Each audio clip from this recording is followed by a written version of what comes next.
Hi everyone, and welcome to Jane Talks Trek, where I'll be talking about and reviewing an episode of the original series, The Next Generation, Voyager, Deep Space Nine, or Enterprise. Today, I'm looking at Twilight, from Enterprise's third season. Or as I like to call it, that time Enterprise left out the sparkly vampires. This episode was requested by Alan Carnell, so thank you for the suggestion, and let's get going. We begin the episode with Archer waking up because the ship is under attack, but this guy won't let him pass because of orders from the captain. So Archer punches him, and he rocks up to the bridge in his underwear, where he is restrained. A Xindi sphere blows the shit into Earth, and into the credits we go. Old Man Archer wakes up in an unfamiliar place, wearing a wig that was initially meant for Suval, and he's not a fan. Confused, he heads into the kitchen where he runs into casual Friday T'Pol, who agrees to explain everything. But first, breakfast. T'Pol asks what he remembers, and he says they were in a corridor on Enterprise where there was a power surge, but she informs him that that was 12 years ago. So flashback to then, where they experienced the power surge, which splats a thing onto T'Pol, and Archer stopping to help caused him to be anomalied in the face. He wakes up in sickbay where Phlox checks his memory before revealing his brain has been infected by parasites,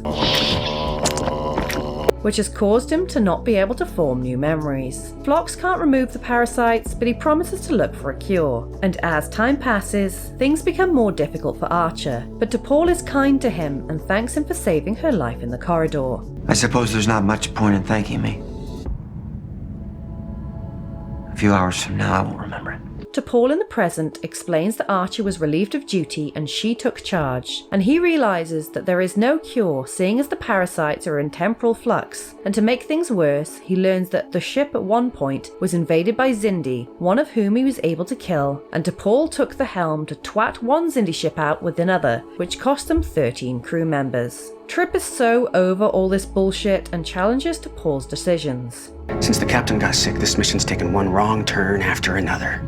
But she tells him to sod off. Present-day T'Pol tells Archer that they were too late to prevent the Xindi weapon from deploying, and Earth was destroyed. And what's more, they blew up every Earth colony they could find, leaving less than 6,000 humans left alive. Archer rushes outside devastated, and seriously, Wally needs to get cracking on this place. T'Pol explains that most humans came to this planet for refuge, but en route, Suval came for a visit, asking T'Pol to go back to Vulcan to be safe from the attacking Xindi, but she refuses to leave her crew.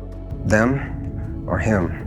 Suval and T'Pol get into an argument over whose fault it was that the Xindi attacked, and Archer gets antsy, being cooped up all the time. When they reach the planet, T'Pol tells Trip she's passing the captain's role onto him so she can care for Archer, who thinks this could be a deception, something he himself will pull on Degra in the episode's stratagem. But T'Pol proves herself by telling him personal information that he has told her. Phlox visits to tell Archer that he's taken nearly 10 years, but he's developed a cure, which will require the reactor power of Enterprise. So it's time for an outing where he sees Trip, who has been captain for 9 years, Malcolm and his beard, who's been given his own command, and Hoshi, who has nice hair and hugs. They go to engineering where Phlox explains the procedure, but there's trouble brewing, and I'm getting shades of Grey vibes from this. A small ship makes a nuisance of itself, so Enterprise fires at it, while Phlox reveals that his first lot of treatment was a success, and questions T'Pol about her feelings for Archer. The disaster twins interrogate the pilot of the ship until he admits that he was hired to follow Phlox, and Trip gets real angry.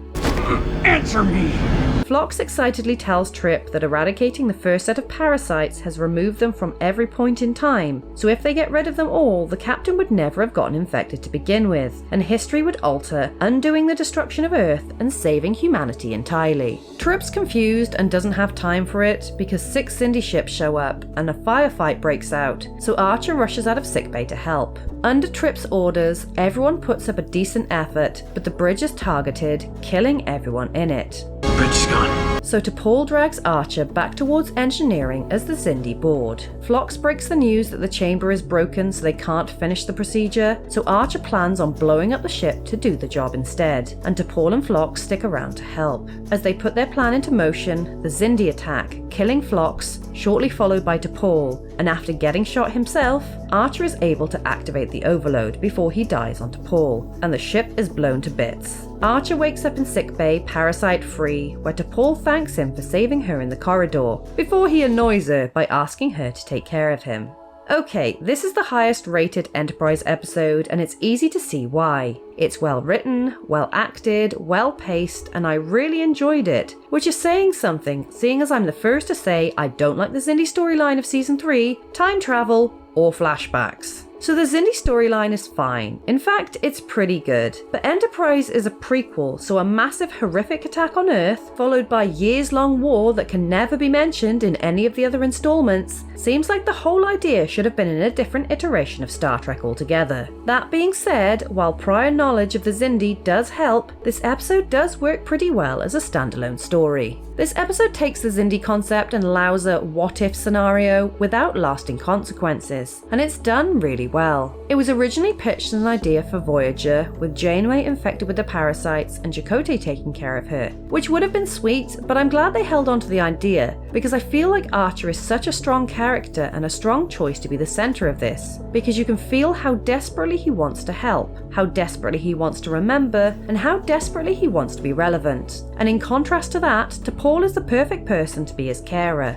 not only because of their history, but also she's incredibly patient to be able to tell him the same story over and over again while waiting for a cure. As I said, I'm not the biggest fan of time travel, especially if it's not relevant. The Naked Time had time travel at the end which had no purpose, and the time travel in Shockwave could have been removed entirely and the episode would be exactly the same. But in this case it works because you get the best of both worlds. You get to see the full and total devastation of what the Xindi are capable of. I mean, I had a very visceral reaction to the bridge getting destroyed. Don't you dare kill off Trip, Malcolm and Hoshi. But you also know it's going to be reset, so you don't have to deal with the trauma for long. Finally, I want to talk about Trip. If you're a regular viewer of my videos, you know I freaking love Trip. But Trip as captain for 9 years doesn't seem like something that would happen in a regular reality. He's too impulsive, hot-headed, and led by his emotions. So being captain long-term just wouldn't work. Having said that, in this situation with the ongoing Xindi threat, Trip's flaws are probably what's kept them all alive this long, and I really appreciate how they've stayed true to his established character. So whether you're a fan of the Xindi storyline or not, Twilight is a highlight of Season 3, definitely worth a watch for great story beats, fantastic acting, and wonderful directing by Voyager's own Robert Duncan McNeill. So there you have it. That was Twilight. If there's an episode of Star Trek you'd like me to cover, pop it down in the comments below or come say hi on social media.